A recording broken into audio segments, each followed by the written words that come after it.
What's going on, guys, and welcome back. So here we have our Power Bond Turbo deck profile. We'll talk about things.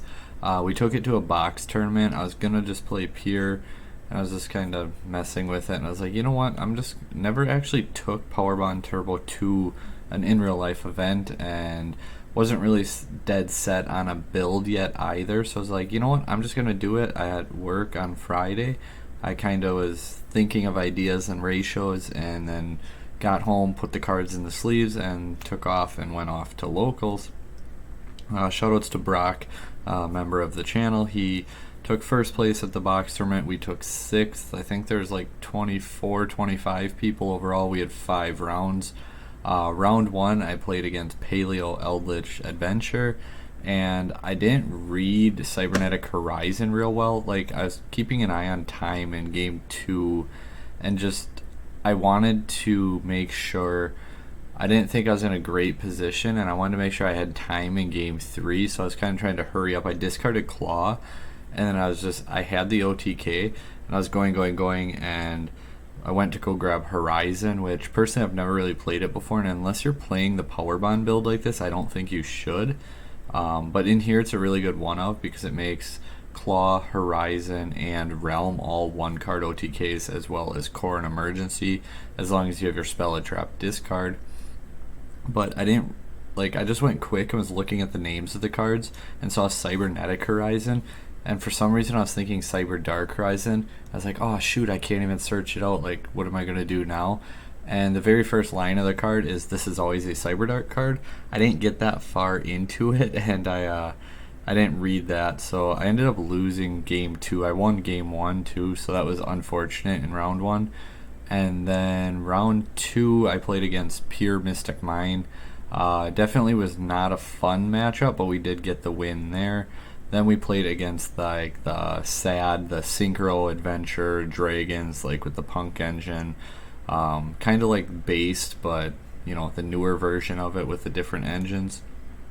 We 2-0'd him, and then round 4 we ended up playing against Sky Striker. He took second place at in total. The Eldritch Paleo guy took 4th, so our 2 losses were 2nd and 4th place. And against Sky Striker, it was a really back and forth. I mean, the deck has natural advantages that we all know about, but game 1 he had Widow Anchor, Ghost Ogre, and Imperm turn 1, which was just too much for me to push through. And then having Ash and Imperm as the game went on, like making Mega Fleet and doing everything I could just to stay in it, but he just had too many disruption and I just could not play through it. And then game 3 I got de-barriered twice, which, like, I mean, Power Bond Turbo, guys, like de-barrier really is the nail in the coffin here. And then round 5 we finished it out against Despia, which we got a 2-0 win. Yeah, it was a lot of fun though. Definitely can't wait to go back. I want to explore the options with this deck a little bit more, because I didn't really expect to do anything. I was just like, you know what, we'll just show up and see what happens and see how it goes. I'm just here to have fun, and the deck was so much better than I had actually thought it'd be. 2 Cyber Dragon we played. Not playing Machine Dupe. I like 2 because King Regulus, because Zeus, because ABC, because of all these other factors. I do really like the 2, and there's sometimes where like 1 gets banished early on, and then your plays just kind of get awkward. Your odds of opening 2 of 2 are really poor, so you don't have to worry about that. Opening 1, I actually like opening 1 because it's just a free body on board a lot of the time. So the 2 Cyber Dragons, 3 Cyber Dragon Core, obviously core of the deck, 3 Cyber Dragon Hers, card's really good, and then the 1 Cyber Dragon Naxter. That was it for our lineup. So the 9 Cyber Dragons for our Cyber Monster, or I can't even say that in this profile. For our Cyber Dragons, that's just it. Not even the Cyber Monsters, just the Cyber Dragons. A couple more Cyber Monsters. The 1 Chimera. We played obviously Power Bond Turbo, so you're playing the Chimera because it searches it out. 2 Claw. We played 2 Claw, and the reason we played Realm and Horizon and everything too is, how often does Core actually resolve or go through? Like, not very. Like, how often does your play go through? And like playing Claw and Two Realm and Horizon, it allowed me to play through a lot of hand traps. Like, there's a few times I played through 2 hand traps, because I'd either make Infinity or, get to Chimera afterwards. One hand trap I don't think stopped me at all. Or no, there was one game where I opened really awkwardly and he imperm core, and it just kind of stopped my turn, but I OTK'd the next turn because then I had what I needed. Other monsters we played: 2 Galaxy Soldiers, 2 Kaiju, because I really wanted to see it. If I had Prosperities, I would cut it. This deck plays Prosperity so well because you need a spell or trap discard, but if you have any monster in your hand, you can OTK through Prosperity, so dealing over like 18,000 damage. It's just insane. Pankratops normal summoned him twice today, or yesterday technically. Normal summoned him twice against Mystic Mine just to get out of really weird situations. And that's it for the rest of our monster lineup. So we got our Cyber Dragons, we got the rest of our monsters. We did run some hand traps. Personally, I think that if you're going to be playing hand traps, which I do recommend, I'm actually on 3 Ash. A lot of time I only play 1 or 2 depending on the formats, but like this format, Ash is just, you can't substitute like 1 Bell in here for Ash because it's just not even remotely the same. Some formats, Ash and Bell are like identical, so like you'll play 2 Ash, 1 Bell to reduce opening dead cards. Like this format, Ash is just way too good to not play it. 3, DD Crow, also just really, really strong, so love playing it at 3. Open Ash and Crow against Despia game 1. Ash branded fusion, and then DD Crow'd his branded in red target, and that on its own was pretty much game. Onto the spells. 3 emergency, like I said, 1 card OTK. We have 3 core, 3 emergency for 6 of them. 2 claw, so that's 8. 2 realm, that's 9, 10, and the 1 horizon. So we played 11 1 card OTKs, and that's what the main reason I really liked this build was just because of the 1 card plays, the 1 card starters, the 1 card combo, and everything like that. Otherwise, we did play the 1 repair plant, 1 rev system. Probably could cut it. I kind of had it in there as like, okay, if they disrupt me and I can't play through a hand trap, you got Naxter to revive Chimera as a follow-up option, and then once that's gone though, you can rev system Naxter to bring back Chimera, things like that. Fun play like Horizon, dump 1 from hand and like Chimera from deck and add Naxter, normal Naxter, revive Chimera, discard, search your power bond, and then just make Seeger, power bond, go win the game.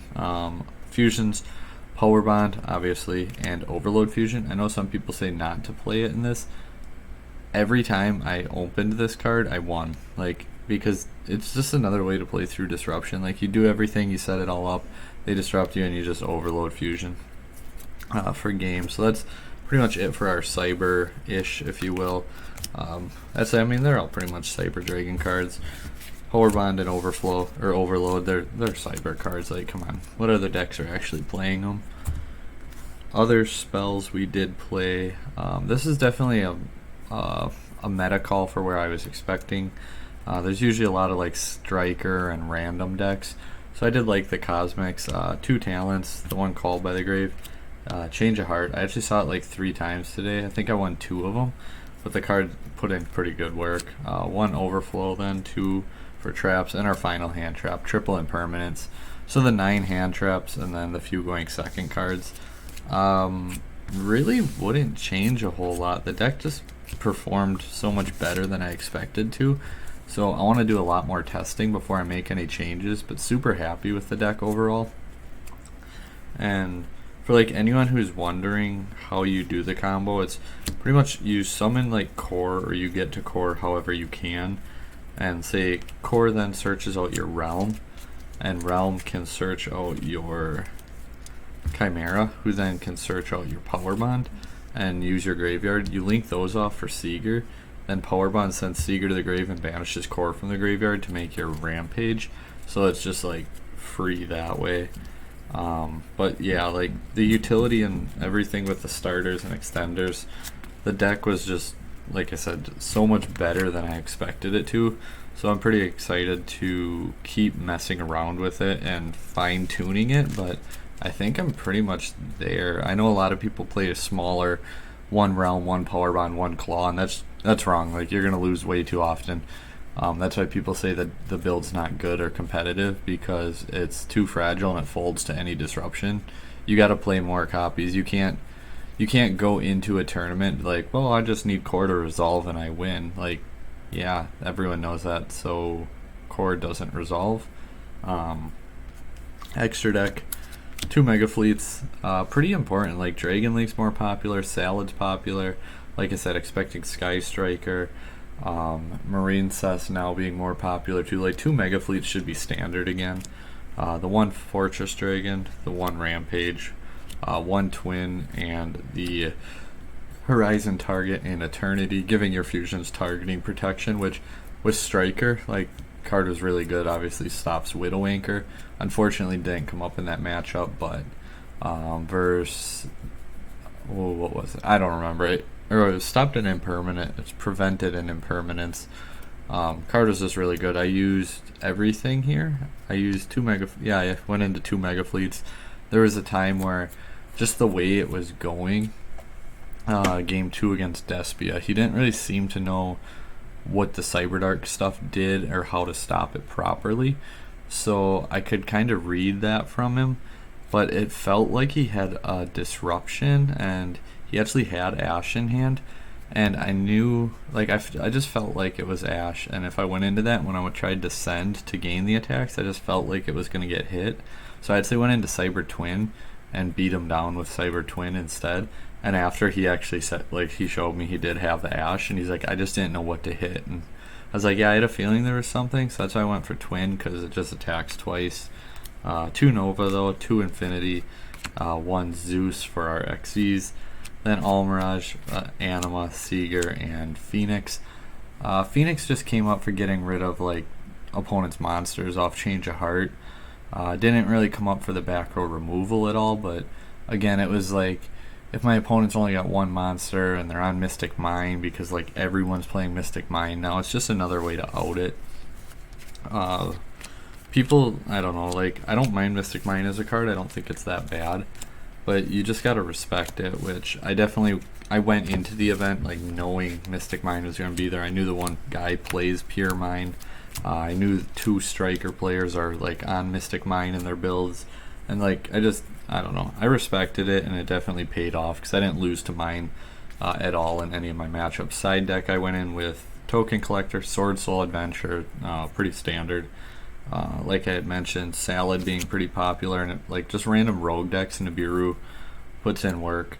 Drone Lockbird, I actually like maining it for current if you're expecting to go against, like, mostly tier 1, tier 1.5, 2 decks. But like I said, sometimes there's some really random stuff, and I didn't want to main deck Droll just because of that. Metacall, like I said, Mystic Mine, back row, things like that. Double Twisters, 1 Feather Duster, and then just best going first card in the game, D-Barrier. So that's kind of it, guys. Hopefully you enjoyed the video, and if you have any questions, let me know down below, and until next time, guys, take care.